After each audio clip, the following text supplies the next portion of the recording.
Thank you for tuning in to episode 252 of This Week in Real Estate, the TWAR podcast, broadcast live Wednesday, November 1st, 2023. NAR lost the lawsuit. What's this mean for the industry? This episode was brought to you by listeners and viewers just like you. I don't have a way for you to give me any money, except maybe, I could send my Venmo around. But instead of doing that, I would just want you to share the show. Just take a second of your time and send the show to someone else that's in the industry that you think might benefit from knowing exactly what's happening in the real estate news. Today we have a ton to talk about. And if you're joining us on YouTube, you can comment and I can display your comment and talk about you. Or I can talk about your comment. There's Dusty Martin. She says, "Hola, T-Wire," on the big screen while I do laundry. Oh, yay. There are a couple of offices that sent me photos last week of them showing T-Wire in the office. So shout out to you. And we also gained like a ton of subscribers last year. So I appreciate you guys doing all the YouTube-y things, subscribing to the channel, hitting that bell so that you're alerted when we go live. And if you join us on Clubhouse, you can literally add your voice to the podcast. So you could just come on up, raise your hand, just like someone did. That was the raise your hand sound effect, as if on cue. And you can add your voice to the discussion of what we're going to be talking about here today. And please, Dusty Martin says, viewers like you, I'm sudden 5 and watching PBS again. That's right. And please subscribe to the podcast. We're on Apple Podcasts, whatever your favorite podcatcher is. Hit the subscribe button because the entire purpose of the show was to have a quick, succinct place where you could get all the latest news and headlines in the industry so you know what in the heck is going on. Because the core belief is if you know what's going on, then you'll be able to advise your clients better. Your agents, if you're a broker owner, if you're a lender, your agent partners and friends, you'll know what's going on and you'll be able to advise everyone else better. So thank you guys for joining us. And we're going to dive right into the headlines today because we have a big one. Yesterday, news broke about, it was like 11:30 Central Time, that the jury in the NAR lawsuit case asked for the damages exhibit. Now, if you're not a fan, I actually watch court proceedings. I like court proceedings. I like watching them. I like hearing depositions. I like the arguments. I like hearing, how it happens. I just think it's, America is very unique because everyone has a right to a fair trial, innocent until proven guilty, yada, yada. So America has a really cool system in place for the legal side of it. So I'm kind of a legal nerd, I guess you could say. I watch YouTubers that are like experts on law. And if you've ever watched one of those proceedings, whenever the jury says, we need the damages exhibit, it's a bad sign, a bad sign if you're a defendant. And so about 12 o'clock Central, word came out after 2.5 hours of deliberation that the jury had sided with the plaintiffs and awarded all $1.78 billion in damages to the plaintiffs. Now, the way that shakes out is that there's some other rules and regulations involving the money. So it will automatically be tallied at $5.356 billion due to how the damages and everything are tallied. So old Gary Keller is on the hook, as are some of the others mentioned. But I thought it was interesting that he just he became such a face of this trial, even though NAR kind of should have been. We're going to talk today about what this lawsuit is. So I'm going to bring up the article and read to you guys a little bit of this article. And then I want to talk about how this happened. What in the court case, what in the proceedings made it so easy after a 2.5 hour deliberation for these jurors to convict the NAR and the franchisees that were on trial. And if you guys have any opinions about this, I'd love to hear it too. All right, so first let's take a look at the article. A federal jury has issued a verdict against the National Association of Realtors and major real estate franchisors in an antitrust case that alleged some of the nation's largest real estate companies conspired to inflate real estate commissions. The jurors were asked whether to find the home seller plaintiffs in the class action lawsuit had proved, quote, by a preponderance of the evidence that a conspiracy existed to follow and enforce an NAR policy known as the Cooperative Compensation Rule. The case, and that's the rule that says, NAR says, hey, you're going to compensate a buyer agent who brings you a buyer. You have to. It's got to be at least $1, I think the rule was. So the case specifically centered on whether or not there was a conspiracy in the suit's four subject multiple listing services in Missouri between April 29th, 2015 through June 30th, 2022. The jurors said yes, and also found the conspiracy, quote, had the purpose or effect of raising, inflating, or stabilizing broker commissions rates paid by home sellers.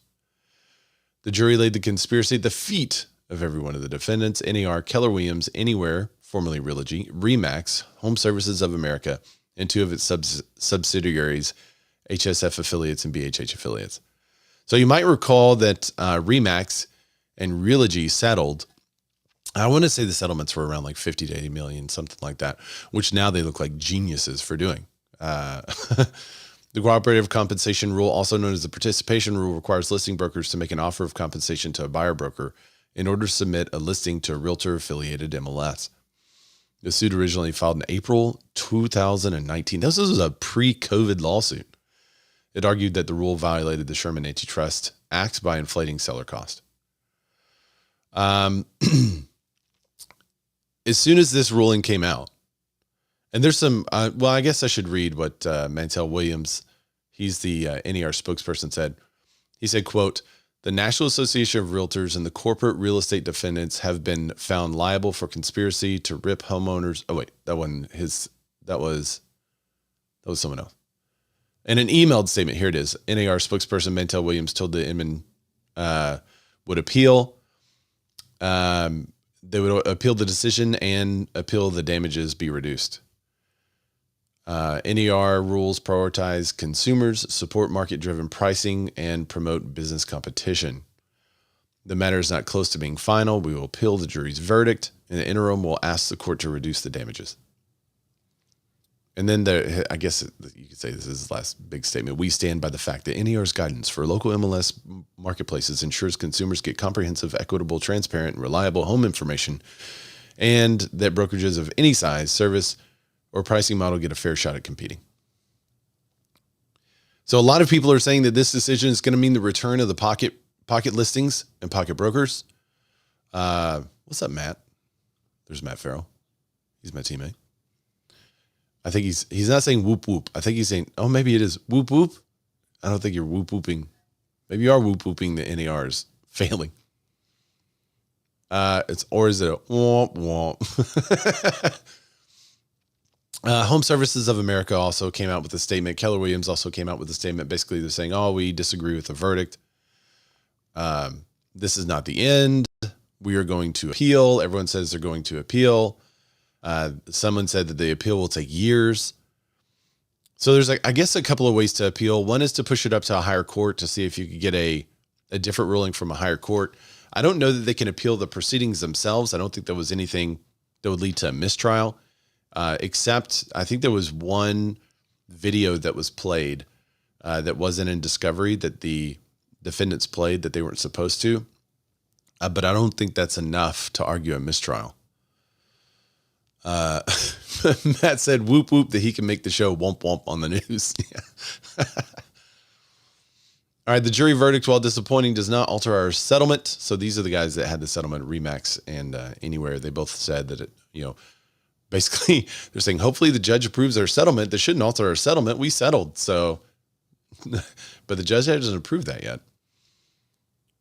There was 11 days of arguments and testimony. The defendants repeatedly said the plaintiffs didn't provide evidence to prove the alleged conspiracy. With NAR in particular, the trade organization's lead counsel, Ethan Glass, told jurors on Monday that if the plaintiffs have their way, home buyers wouldn't have access to real estate agents at all, thus setting the industry back 30 years to the days of sub-agency when buyers didn't have agents with fiduciary duties to protect their interests.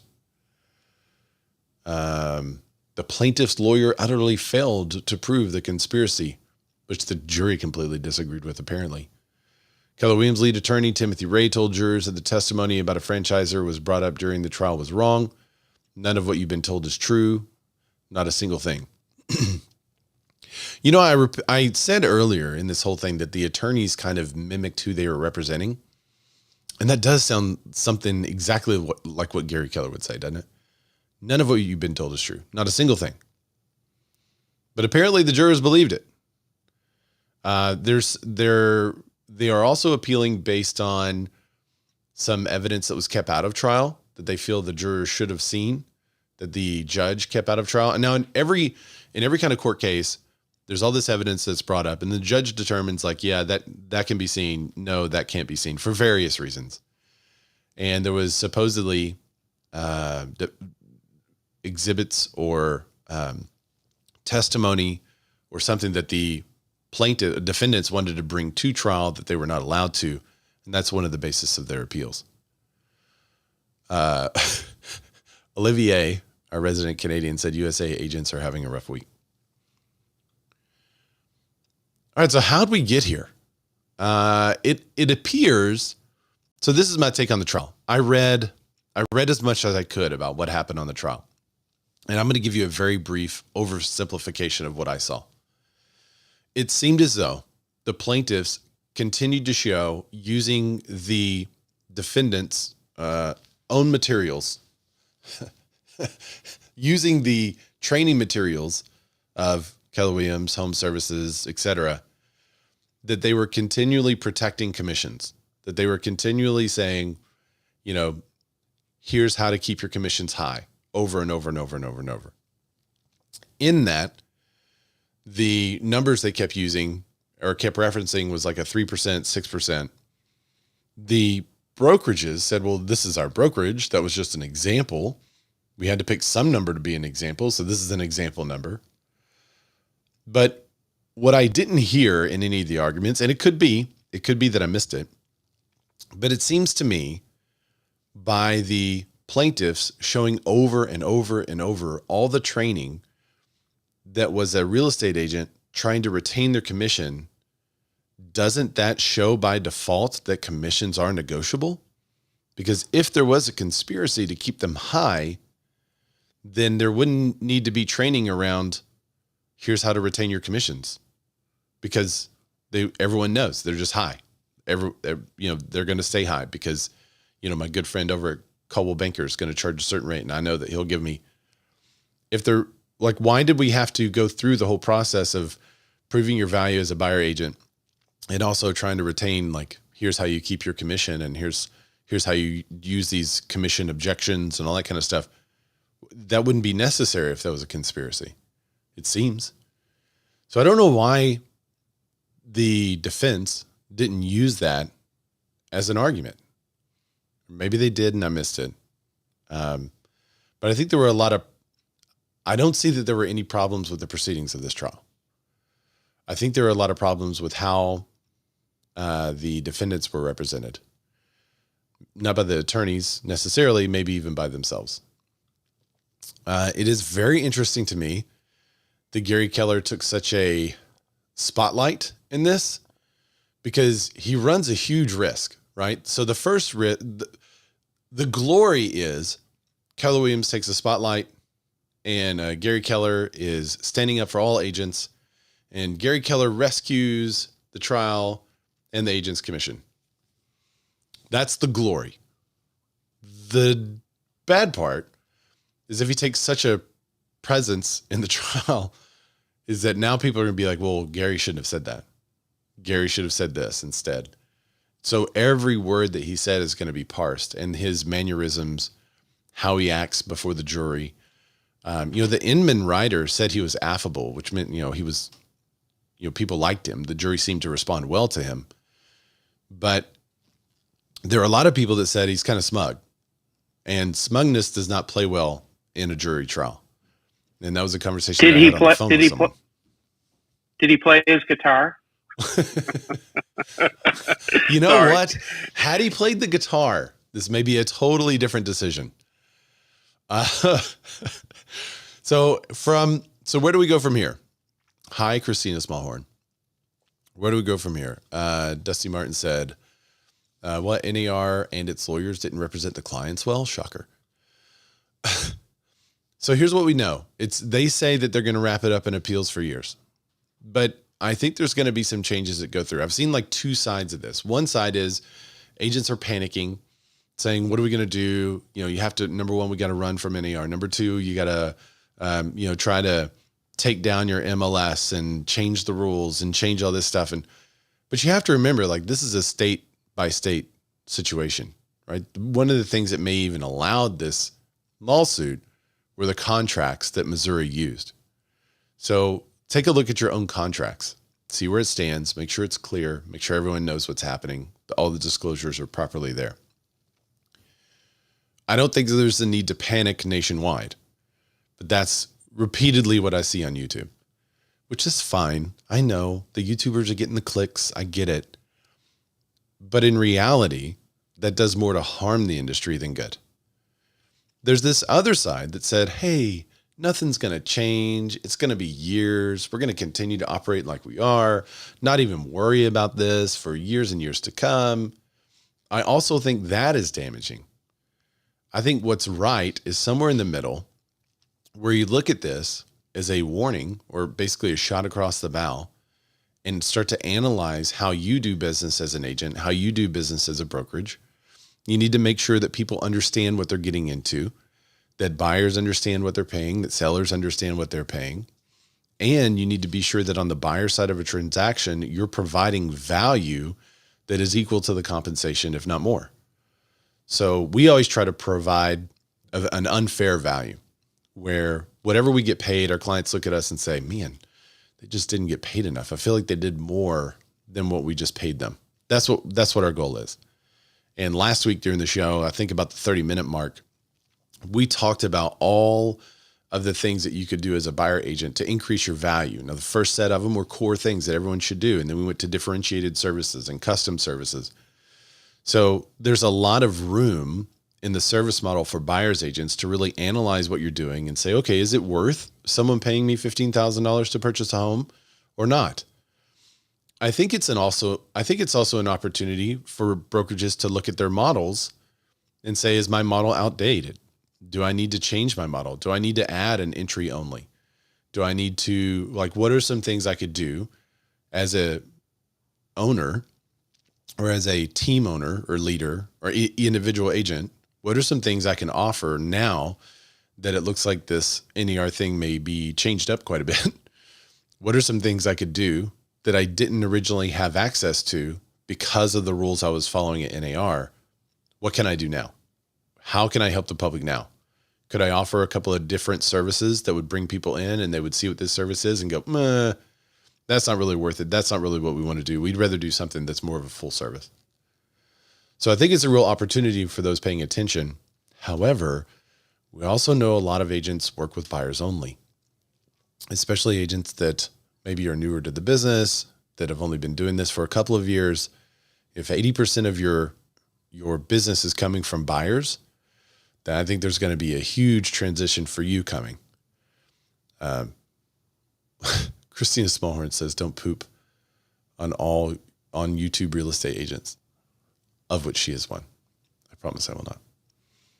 Ryan Bocaros, he said, what the industry has always been bad at is highlighting alternative to using an agent. Is highlighting the alternative to using an agent as the agent's price. What do you mean?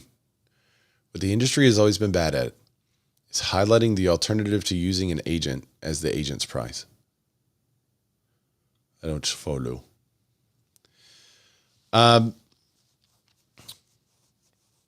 Anyone in Clubhouse want to add your 2 cents to it? What's up, Eddie, you guy?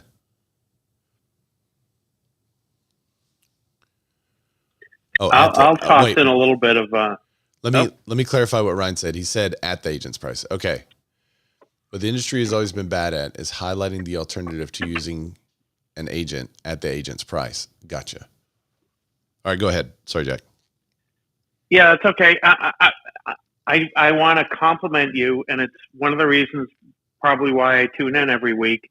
We've got the complete NAR lovers out there, and then we've got the headline grabbers with bashing NAR, and nobody is thoughtfully breaking down, what this is going to mean contractually between our clients. So I think that's where the rubber hits the road. And I think this is going to be in appeals for a while, and hopefully by the time we get to the end of an appeals process that companies are going to figure out and agents are going to figure out where their value is and what that value is worth and how to communicate it to their clients. Yeah, I agree. And thank you for the compliment. But I agree. I wish it wasn't in appeals for years. I think some people are saying that like, it's going to be in appeals for years. This is great. I don't think that's a good thing. I want a decision now so that I can kind of clarify how I'm going to operate and know how to move forward. That's what I would like. But also, I don't have $5 billion on the line. Well, technically I do. I guess maybe they'll have to increase our dues. Well, believe me, we're going to be it will come to a head right now, because consumers are going to start scratching their heads and they're going to start talking to us about it, and we are going to have to make decisions on how we react to this verdict. Yeah, the consumer aspect is interesting. Whenever they start to hear kind of through the grapevine, we don't have to use a buyer agent anymore, we don't have to pay an agent anymore, that the misconception about how all that works is going to be really delicate for agents to handle. Go ahead, Mike. I can see flat fee buyer agencies popping up all over the place and incentivizing, with other perks. Maybe there's a rider in there to, if compensation is being offered, additional to a certain degree goes to the buyer's agent. But I think we'll start seeing that popping up kind of everywhere. Yeah, I would agree. What's going to be interesting is when you have someone that used a flat fee agent and didn't find what they were looking for. It's almost like an expired listing that used a flat fee brokerage to list their property. I think you'll also see that a lot. I think there's a place in the marketplace for. I don't begrudge that. I think there's some people that don't really want to use an agent, and they shop around. They use maybe like how would that work? Because can't be an attorney, right? You can't just do the paperwork. It's not really putting them on the list. So what would this service be of a flat fee? So the prosecution or whatever they're called, the people, the accused, not the defendants, the plaintiffs. Yeah. That's it. So they kept drawing conclusions or similarities between stockbrokers and real estate agents. And, back in the day when you had a stockbroker, who knows what they were charging. And now is when things got commoditized, you've got flat fee, Charles Schwab and E-Trade, and, there's a certain flat fee for commission. Now it's free basically. But, you're going to have this ability for consumers to kind of start comparing. So it doesn't have to be all just price. What other services are you going to offer? Things like that. Maybe a partnered lender that will offer an extra discount on the rate or something like that. Okay, I can see that.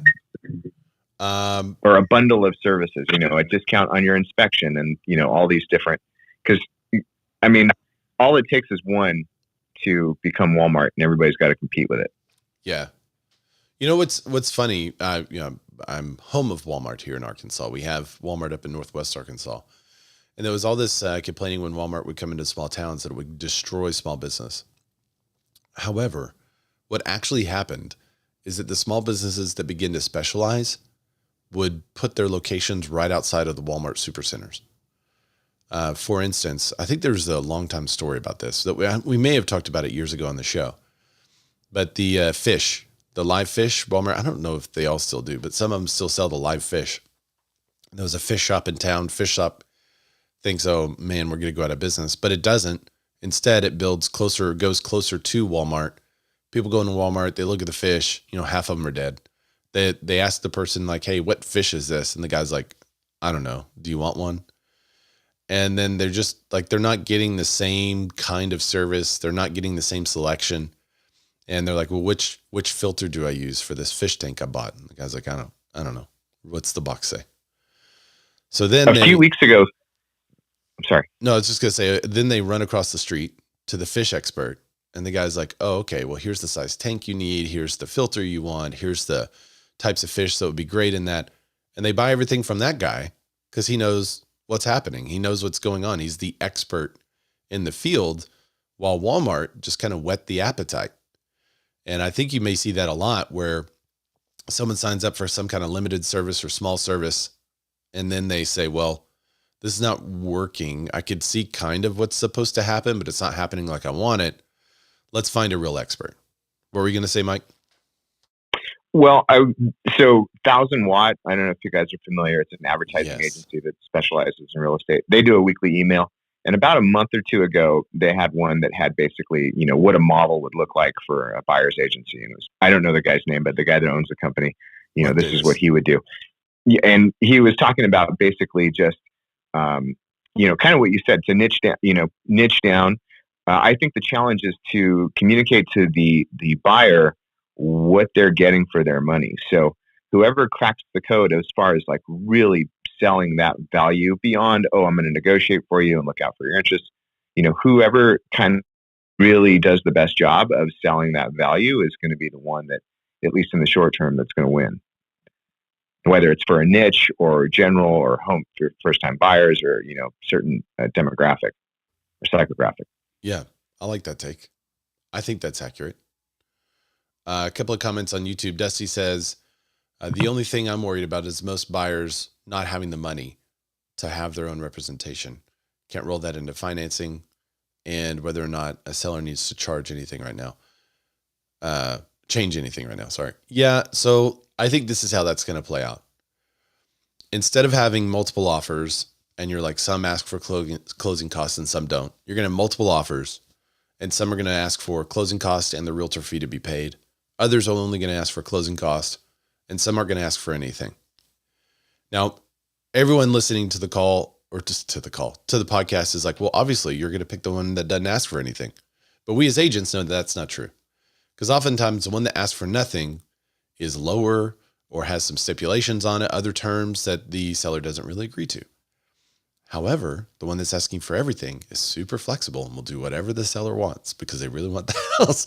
And sometimes they'll pay more money. They'll pay over list price.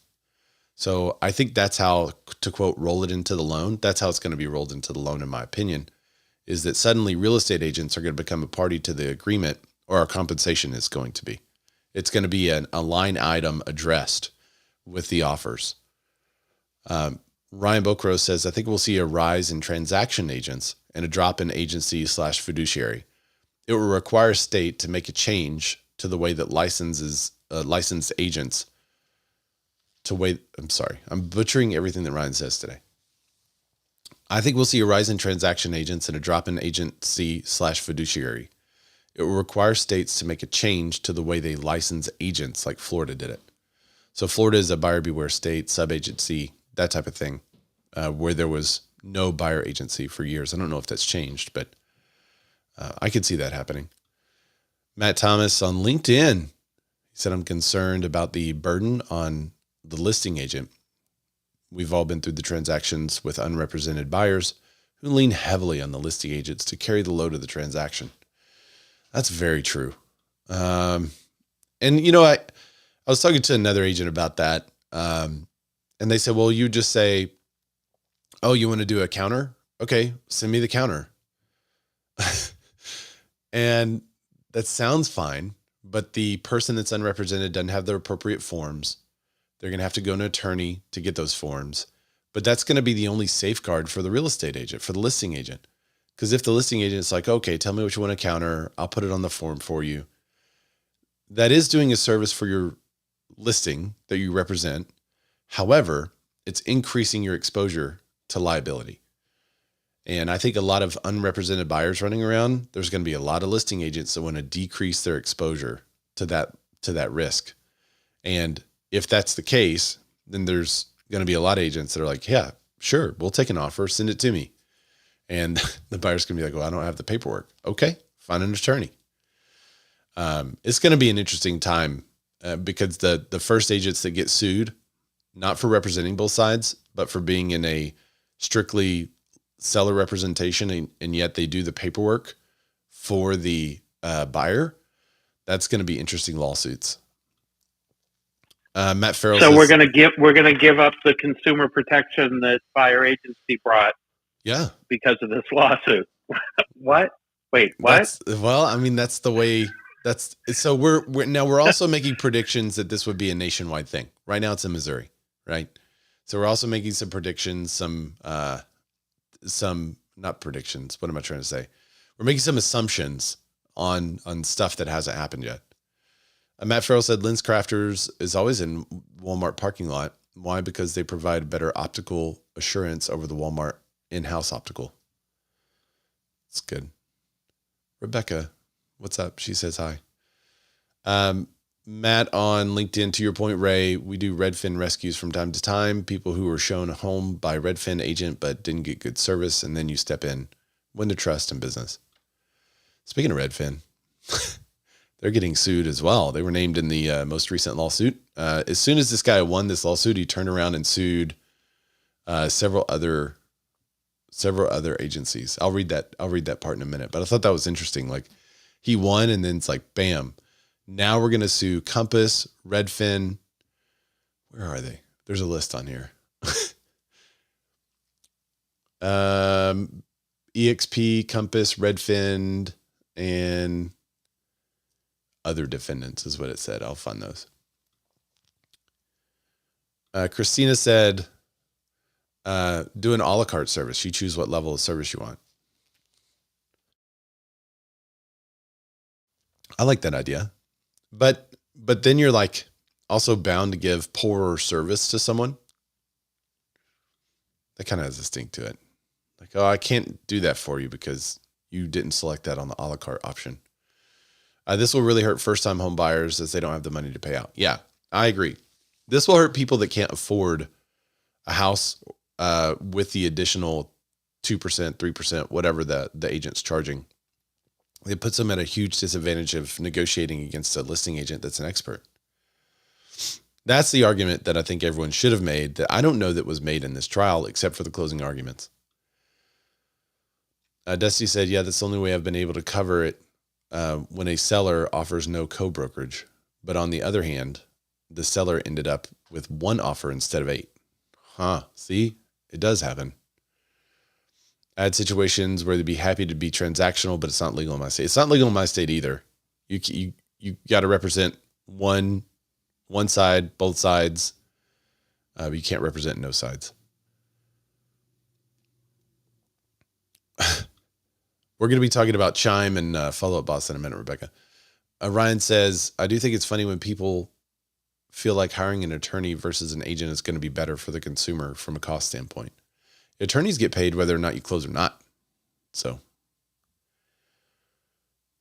it'll definitely pare down the number of agents out there. Yep, I agree, Mike.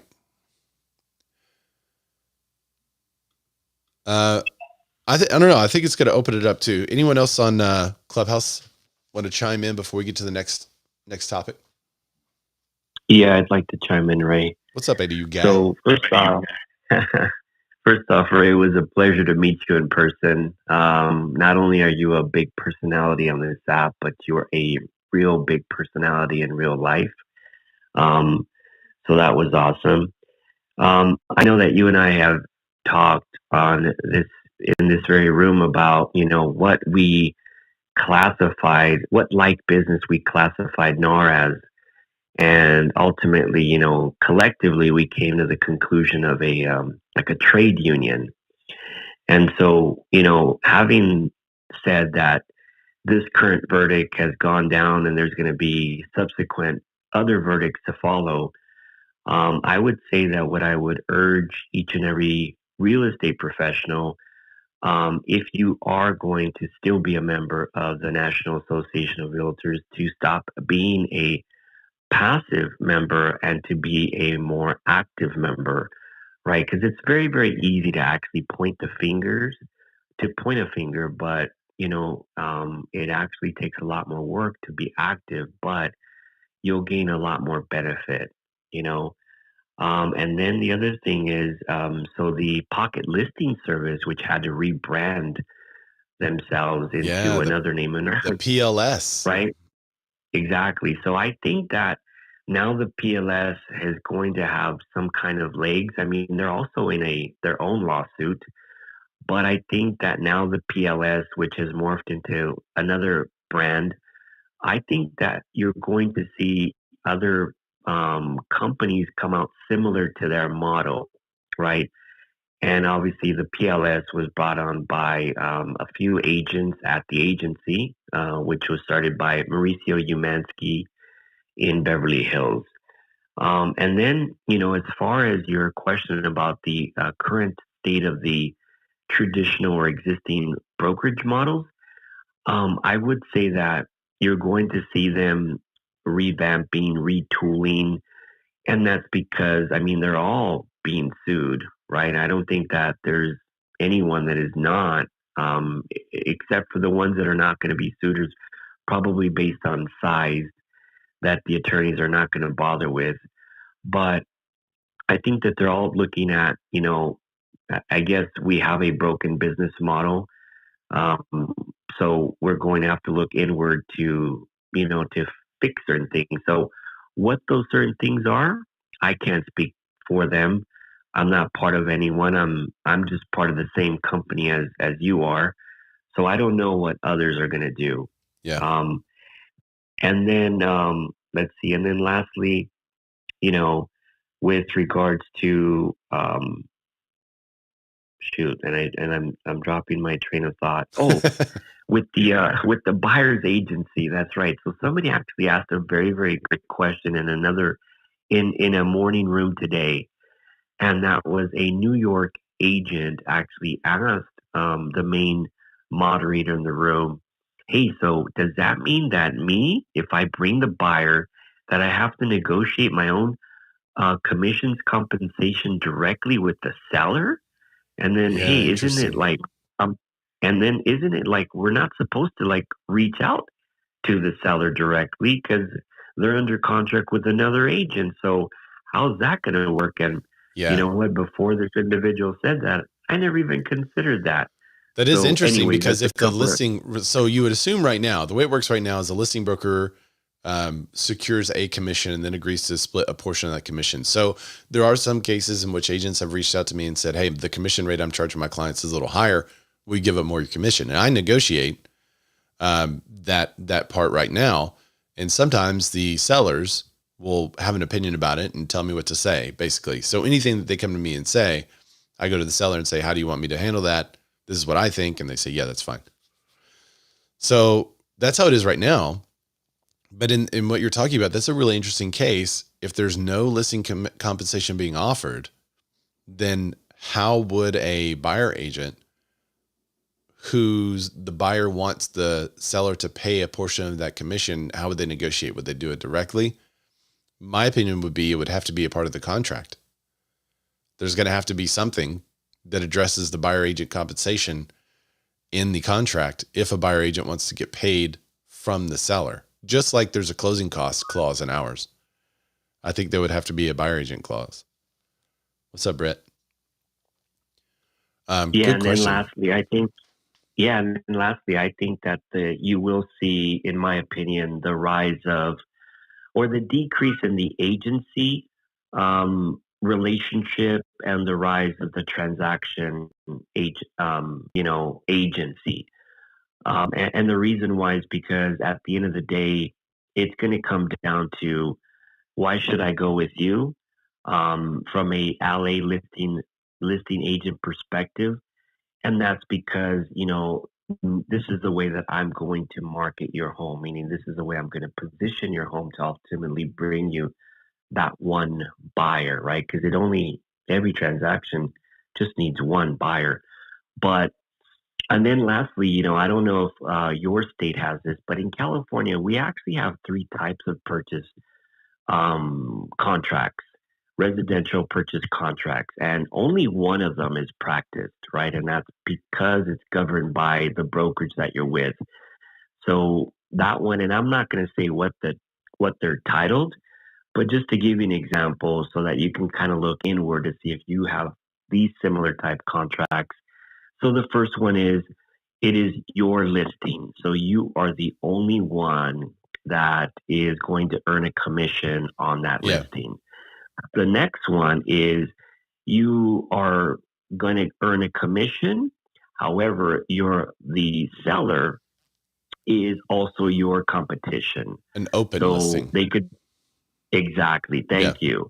And then the last one, right, is the seller is your competition and everyone else is your competition. Yeah, the open right? net. Yeah. So those are the three that we have in California. I think that part of this is just a theory, right? So I'm speculating, but I think that part of what the brokerages might do is actually start to intelligently incorporate the other two as part of their value proposition. Anyways, like additional that's services what I and wanted things to like share. that. Yeah, it's interesting. Exactly. I mean, right now we have an exclusive and non-exclusive as far as the buyer representation goes. That is in Arkansas, but a lot of this is going to depend on your state. Some states don't even allow buyer agent representation. Let me get to some of the YouTube comments. There's a good discussion going on there. Thanks, guys. Christina Smallhorn says, what about states that don't allow dual agency? So yeah, I think you would have that situation in which the buyer goes unrepresented, right? So that's why it creates a conundrum.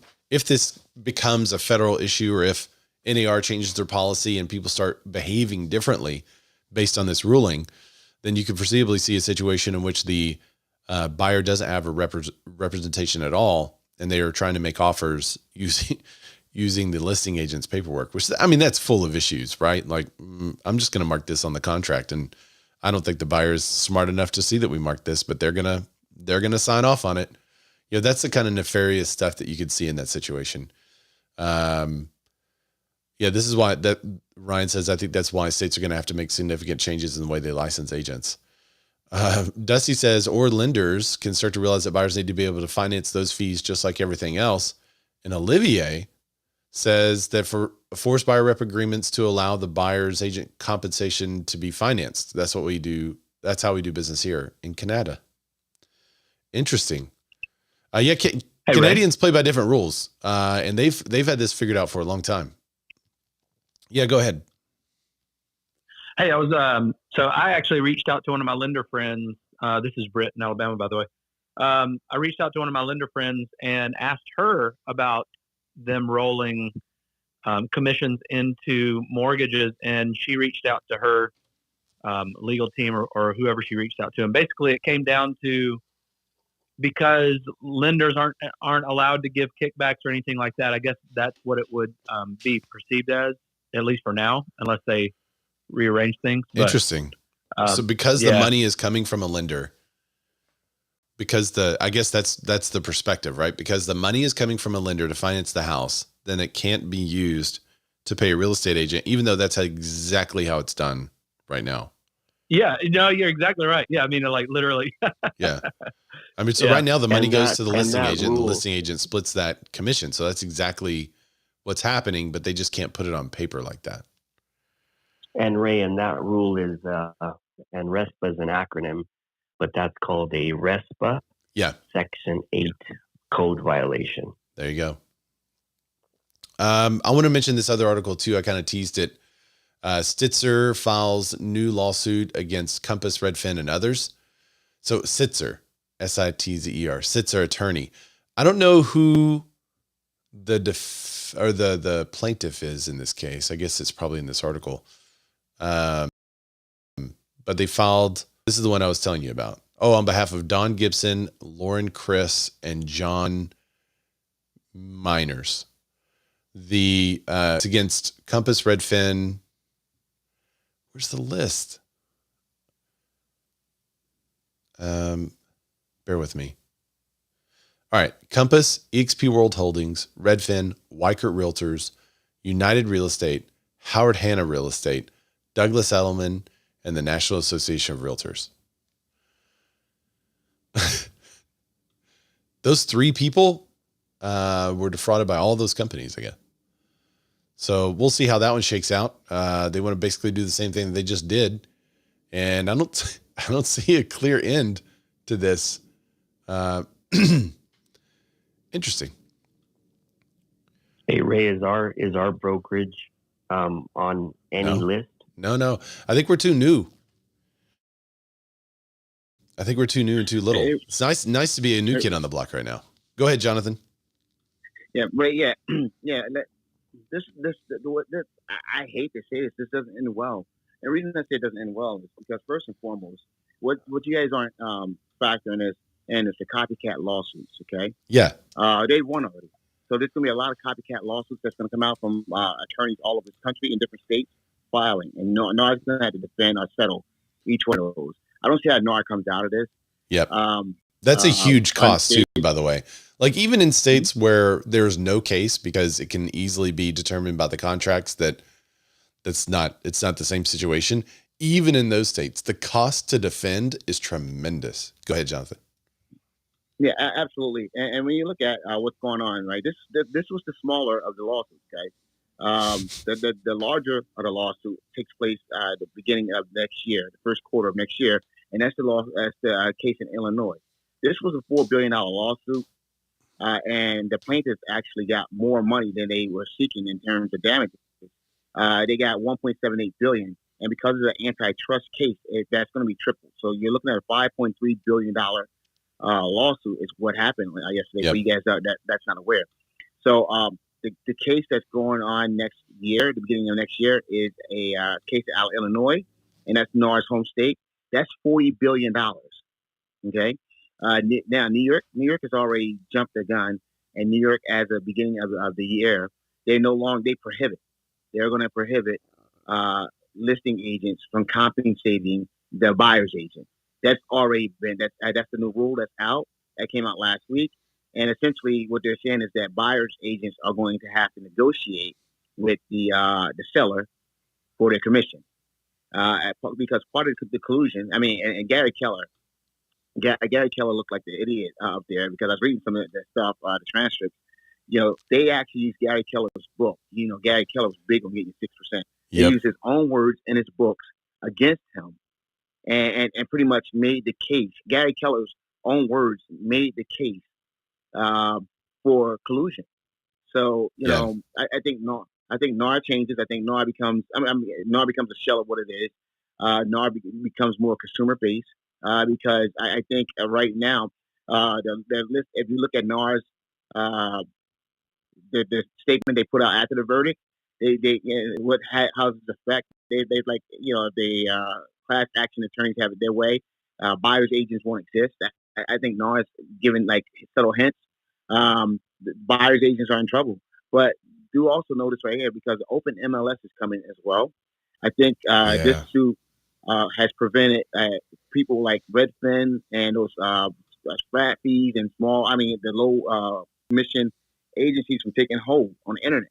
This suit has cleared the way for Zillow, Redfin, and everyone else to go move forward without any collusion, because NAR prevented that, and NAR did a great job at protecting its members from those types of agencies. But after that suit yesterday, and what they're facing in Illinois, and all the other lawsuits that's going to pop up, including the one that they filed immediately after the verdict. Yeah, I think NAR is going to stand down, and those places, all of Zillow's going to be able to take hold. Now, Zillow's stock went down immediately after the verdict. That's because most consumers didn't understand, what the verdict meant and understood the verdict. Yeah, if you notice, Zillow is not a part of that lawsuit because Zillow was quote unquote a part of the solution, and according to them, NAR's practices prevented Zillow from creating a competitive marketplace where commissions can be lowered, because the internet effectively has lowered everything. When you look at it, it's like I always say, it's like a locust that came across a swarm of locusts, and it affected everything, but it never truly affected the 5 or 6% commission that a real estate agent got, and that was part of the collusion that NAR did a great job at ensuring that you guys were protected, and to the detriment of to the detriment of the the profession. Yeah, no, that's great points all around. And I like that you described the internet like a locust. I think there's commission compression coming from all angles. And I think it's been happening for years. And one of the things agents are really going to have to take a look at are the service models that we are doing now at the rate we're currently charging. And if that rate starts to change really fast, then the service models are also going to have to change pretty fast. And you mentioned Zillow, so I want to go right to this story too. Zillow acquires the CRM Follow Up Boss. This has been their stated mission, is to have like a super app, a one-stop shop for everything for real estate agents. And so they acquired Showing Time. Then they acquired Follow Up Boss. Zillow has acquired Follow Up Boss, one of the industry's most popular consumer relationship solutions. November 1 press release stated the deal was settled for $400 million. The initial consideration was up to $100 million. Follow Up Boss will remain an independent brand, accessible to all of its existing consumers. Agents and teams will not be required to pay for any additional services. Likewise, Zillow Group will continue supporting third-party CRM integrations on the Zillow Premier Agent, and Premier Agent partners can work whichever CRM they choose. So this is interesting. I want to know what some of you guys think about this, because, you know, my first thought was, well, we stopped using Showing Time whenever Zillow bought them, because you can call it my paranoia. That's fine. I might be a little bit paranoid that Zillow is after more than just a super app, that maybe they're also after my client's data.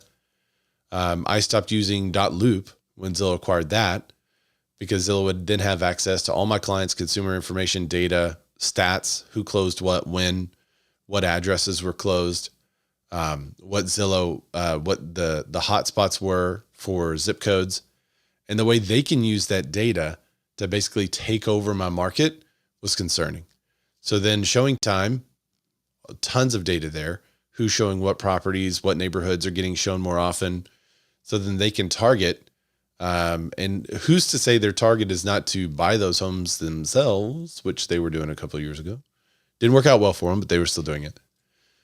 And then charge a premium for the consumer. And now Follow Up Boss. Now, I used to use Follow Up Boss. I really liked it. It was a great, it was like a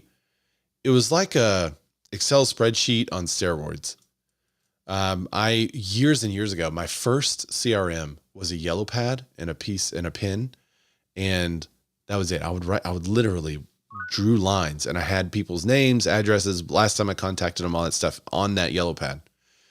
Then I upgraded to Top Producer. You remember that one? I think they're still around, but this was like old school Top Producer that looked like a 1990s web interface, but it was 2007, 8, 9. But it looked old, man. So I was on Top Producer for a while. And then I went from Top Producer to testing a whole bunch of different CRMs. And I landed on Follow Up Boss. Right. Well, I'm also a curator client, so they were integrated at the time. And I really liked Follow Up Boss, but it had some glaring things that it was missing. One of the things that was missing at the time was a website integration that worked really well, like I wanted it to, and it was missing some stuff. But it was okay. It was good. It was the best thing to date. Then I switched to Chime, and that has been the winner, I think, for me. I get a better deal because I'm with Curator, and a better deal because I'm with Real Broker. So, you know, I think Chime is like $500 something a month, but if you're with one of those two companies, it's only $40 a month, and you get a bunch of stuff. So I like Chime now, and I think it's more robust than Follow Up Boss. But I'm curious to my friends that are still on Follow Up Boss. I've been in several text groups this morning already where people are just like upset because they're about to change their entire CRM because Zillow bought them. I haven't heard from anyone who uses Zillow regularly that's super excited about the purchase of Follow Up Boss. So I'm not sure I know the angle is to probably take over the tech and integrate it into their Premier Agent system so that back-end system is a better CRM. If you're a Premier Agent, you pretty much have to use the Zillow system, it seems, to note things and everything that's happening. But I'm curious if you guys are out there using Follow Up Boss. Where do you stand on this? Drop it in the comments. Tell me what you think. If you don't use Follow Up Boss, but we're thinking about it, I want to know what you think. What's up, Ryan? Come on up, buddy. Hey, so Ray, what I will comment on that is just to look inward, so hopefully everyone listening to the sound of my voice takes this advice. Make sure that when you're communicating with your database that you're using your personal branded email. And the reason why is because, so there's two inherent problems here. So one, is you've exhausted all of this absorbent energy to actually put all of your database, right, into someone else's technology, which they own, right? So one, invest in your own CRM. And like Ray said, if it's as basic as an Excel spreadsheet, then do that, because at least then you have the peace of mind that you are the only one that controls that data. Well, if you read the Ninja Selling book, he says to back up your database all the time. So we've simplified our database now, so it's just hot, warm, cold, and we definitely download that thing all the time. But I love the point you're making. Like, it's definitely proprietary, but you can use and then go ahead.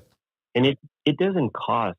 It costs very little to have your own, .com with your own branded, meaning you've heard it for decades. It's not like, well, at least a decade, right? So there's plenty of internet gurus that have said that you are the brand. You are the brand. So if you're the brand, invest in the brand. Have your own custom logo, right? Your own .com, your own branded email, right? Take back your power, because the reason why, you have all of this grief is because of the fact that you've been giving others, your power. So take back your power. I think it's simpler than that. I think it's because you don't call back. Real estate agents don't call back. You know who does call back? That is true. The Zillow call center. You know who does call back? The, what's it called? Referral exchange call center. They call back. If real estate agents would just call back, that's usually the consumer's first choice anyway. If they would just, you're so right, Ray. I think it's a lot simpler than we're even making it. But let me keep going, because we got a lot of news articles to cover here. Ryan, did you want to mention something on this? I know you raised your hand. I think I think it's an interesting conversation. It won't take too long, but unless you built your own CRM, you don't own the data. I don't care if you're using something that belongs and is owned by Zillow, is owned by an independent company. Read those terms of service. You don't own the data. You don't own any information that you put into any of those systems. My conspiratorial theory a little bit is that if you're not with a brokerage that is providing you a CRM, you're going to have to be, because eventually any good CRM that's on the market is going to be sucked up and is going to be owned by somebody else. There's not going to be any independent technology owned by Joe Schmo XYZ before too long, because you just can't compete. They just won't be able to compete and provide a good product. And that's the reason why a lot of boutique brokerages, unless you're building it yourself. That's the reason why a lot of boutique brokerages too are joining companies like Real, is because the competition for the tech is something that they just can't afford in this lifetime. Like, to be able to put as much money into that stuff it just doesn't work. Yeah, it's impossible with companies like Zillow and Constellation and Inside Real Estate and some of these big conglomerates out there. Eventually, any good piece of technology is going to be owned by one of these conglomerates. So, my thought about Zillow. Look, they're not just a lead generation company. If you know about how they feed their website now, it's all via IDX. They have brokerage licenses across the country. They told us they were never going to do this, and they're doing it. Yeah. So, if you're not with a company that's providing you what Zillow provides agents for a cost, then you're probably behind the curve. And that's, you said it, Real and EXP and Keller Williams. There's some of these big companies that realize this. As much crap as I give Gary Keller for some of the things that he says, when he said years ago that they were going to need to become a technology company to stay relevant and compete in the industry, he was absolutely correct, because you're going to have companies that realize the tech, and you just said it. If the agents aren't calling, they're using the technology to call. So. I think it's rather important, and it's something to watch, because agents are going to work for Zillow, or they're going to work for a company that looks very similar to Zillow. Very true. I agreed with him when he said it. I don't know that he did it, but I agreed with him when he said it. I don't know if he did it to his company or not. It just remains to be seen. Yeah, theoretically, the idea was right. Yeah, that's right. Theoretically, he was correct. Yeah. All right, so let's jump into some of what's happening with the economy. This report, I've got several Redfin reports. They do pretty good data collection still, even though they've not they've removed themselves from the NAR in some areas. In areas where they have to stay part of it to get to the MLS data, they're still there. So their reports are still pretty good. But this article says a third of homes for sale are new construction. It's the highest share of any third quarter on record. That's really interesting because we've been talking about the lack of inventory. I don't know that this is because there's been a tremendous increase in new construction. I think it's because there's been a decrease in the homes normally listed for resale during this time period. Newly built homes have taken up a growing share of the for sale housing inventory, partly because home building has increased and partly because the number of existing. Oh, that's what I just said. High mortgage rates have pushed a lot of buyers to the sidelines, but many of the buyers who are in the market are opting for new construction homes because builders are handing out concessions like mortgage rate buydowns in order to attract bidders and offload inventory. And that echoes, I said this article to actually a local builder here, and they're like, yeah, we've got some concessions for your buyers. Because I told him, I said, it seems like there's not much for sale, but I have a ton of buyers. He's like, well, bring your buyers over here. We got some concessions. There's another news article that says mortgage rates keep rising because the economy keeps growing. And this kind of goes into what the Fed is supposed to do today. A lot of people don't think the Fed is going to raise rates. They think they're just going to leave them where they are because of everything that's happening in the economy. However, the economy keeps growing, and that does lead some to believe that he's eventually going to have to raise rates again. There you go. Oh, wait. It's not on screen. Sorry, guys. There it is. The average 30-year mortgage rate hit 7.79% last week, its highest level in 23 years, despite the hopes that rising rates would come down once inflation started to cool. They've remained above 6% all year and above 7% since mid-August. Steep rise in the 10-year Treasury is the main reason why mortgage rates are approaching 8% and staying higher longer than expected. Talks about the GDP. It's 4.9% in the third quarter, which means the economy is doing very well. When the economy does well, you might be thinking, well, why are the rates still increasing if the economy is doing so well? If the economy does well, that puts more money in people's pockets. Those people then go out and make orders. Those orders are then they have to increase their price because they don't have enough to fill those orders. And that's what causes inflation. It's just kind of it's in this circle right now. Oops. I got a couple more articles to cover and then I'll let you go. Housing update. New York. They sell in roughly a week. In Austin, it's taking nearly 2 months. This is a huge shift in the market. I actually sent this to Shannon, one of my friends who sells in Austin. And she said she's been saying this and actually sent me a reel where she was saying this already.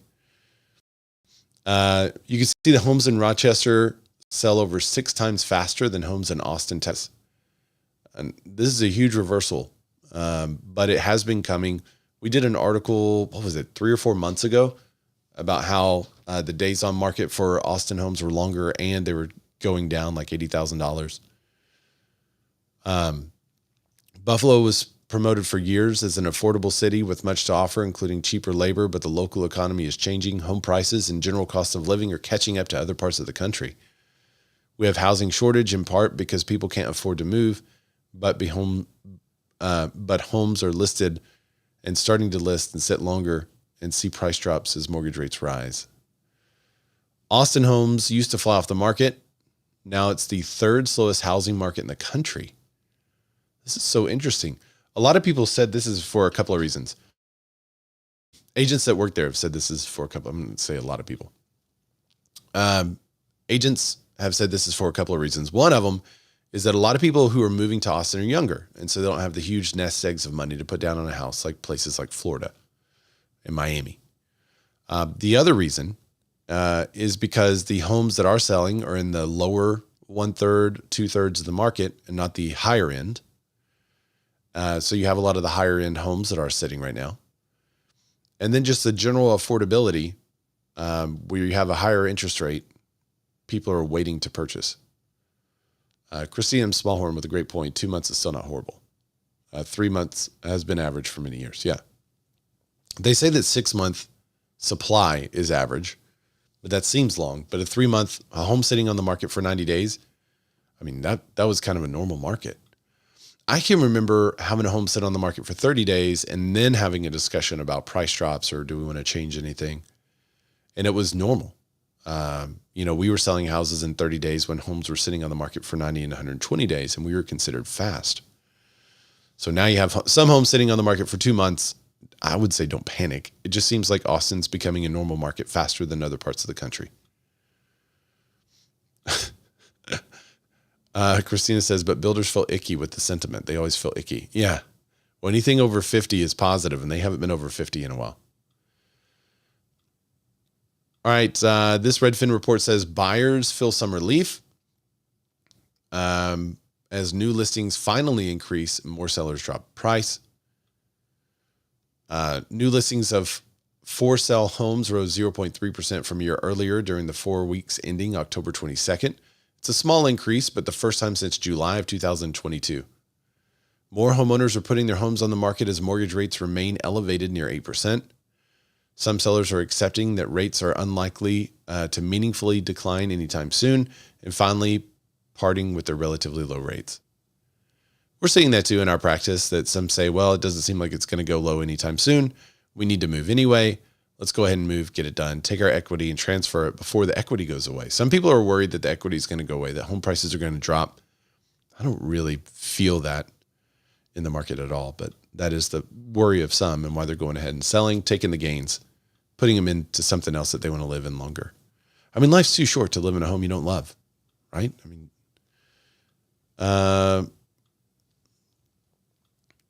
when am I going to slow jam the news? That's a good idea. I have some slow jam tunes because of yesterday, but if I play them, I'll get muted on YouTube because they're copywritten. Adjustable rate mortgage demand, the ARMs, it jumped 10% as buyers struggle to afford housing. Of course, that's going to happen in a high rate environment. You're going to see alternatives increase, especially if people think in a year or two those rates are going to be much lower. As higher rates continue to impact affordability, purchasing power, ARM loans increased about 10% last week and continued to gain share, growing to 10.7% of all applications. Joel Kahn, Mortgage Bankers Association economist. The applications for mortgage to purchase a home dropped 1% for the week and were 22% lower year over year. The impact of higher rates continue to be felt across both the purchase and refinance markets. Yeah, go ahead. Yeah, I was just going to say, don't you think adjustable rate mortgages are going to start to make a little bit more sense with the amount of time that people are spending in their homes, especially the younger generation? If you can get a 5-year ARM, some of the millennials and Gen Z, they're on the move a lot and they don't want to live in a house for more than 4 or 5 years. So in some cases, those might actually make sense for people. Yeah, I would agree with that. And then as you see the median stay in a home right now is 13 years. So as you see that over time, when people look at the rates 5 years ago, I mean, they can just look at that and say, well, yeah, let's get a 5-year ARM and see where the rates are. Because they don't believe it's going to be higher. They think it's going to be lower. When you break that up by age segments, though, that average of 13 years has gone up huge because we're now 13, 15, 18 years out from when a lot of boomers retired. And so they either found their retirement home and have been in there since, or they're staying in their McMansion, right? Oh, sorry about that. That putting ads up. Yeah, I know. It was I hate it whenever the ads autoplay. I think only Clubhouse can hear it, but I hate it when the ads automatically play. Sorry about that. No, that's fine. Yeah, so I think that 13-year average is probably skewed by the generational differences and the amount of boomers that are or have stayed in their homes post retirement. Yeah, I agree. All right, we do have some breaking news. Breaking news from This Week in Real Estate.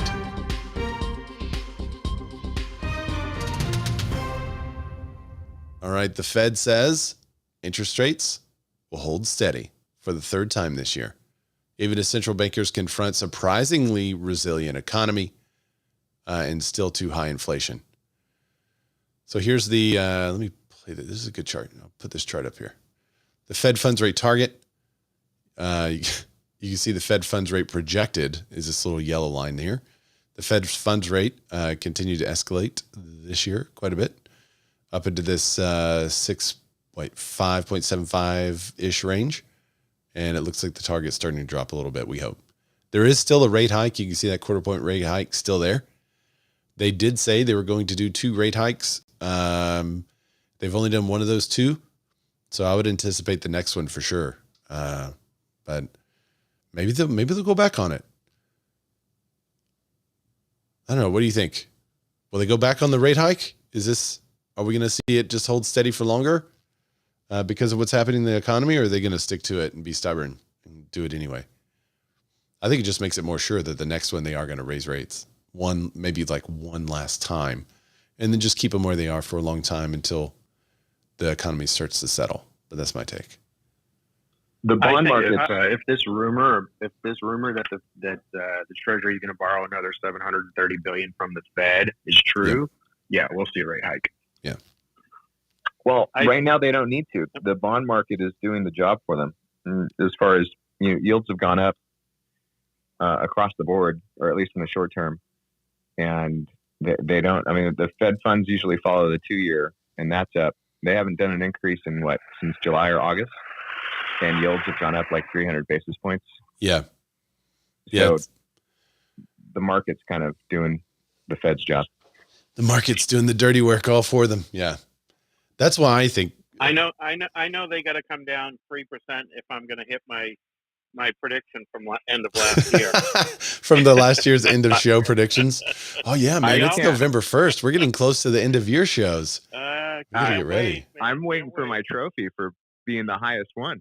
That's right. I think I was at like 7.25 or 7.5. We'll have to check the tape, but I know I was the GOAT, not the good GOAT, but the GOAT, because I was the one saying how high they were going to go.